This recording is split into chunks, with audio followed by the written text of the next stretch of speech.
Tila hindi pa nga matapos-tapos ang issue sa pagitan ni Carlos Yulo at ng kanyang ina na si Angelica Yulo dahil isang press conference ang ginawa ng kanyang ina sa pamamagitan ng GMA7 ay doon sinabi ni Angelica Yulo ang kanyang sagot sa nakaraang TikTok video na ginawa ni Carlos.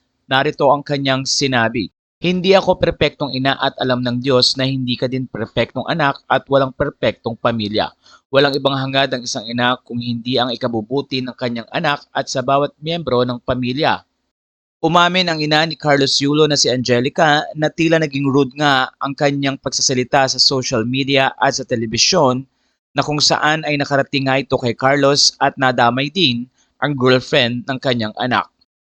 Ayon sa kanya, ako ay isang inang nasaktan dahil ang mabait na anak na pinalaki ko na maayos at mabuting tao ay hindi na nakikinig sa mga paggabay ng magulang.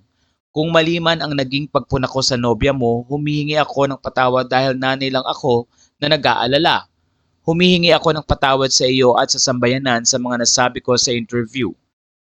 Pagod at puyat ako sa kakapanood sa iyo noong mga panahon na iyon, hindi makatulog sa tuwa kahit tapos na ang iyong laban. Hindi ako nakapag-isip ng mabuti nang nirapido ako ng mga tanong ng mga reporter tungkol sa bagay na dapat ay tayo na lamang ang nag-ayos. Patawad anak.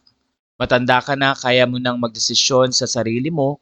Bukas ang aming pintuan sa tahanan kung may pera ka o wala kung nanaisin mong bumalik sa amin. Sa puntong ito ay marami ang narealize sa mga netizen na ayon nga sa kanila, dapat pribadong ayusin kung ano man ang problema na meron na hinaharap ang kanilang pamilya.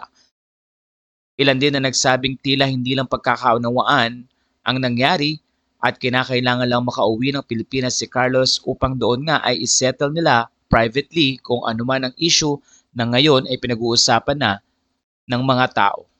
Walang pang masasabi niyo sa story na ito.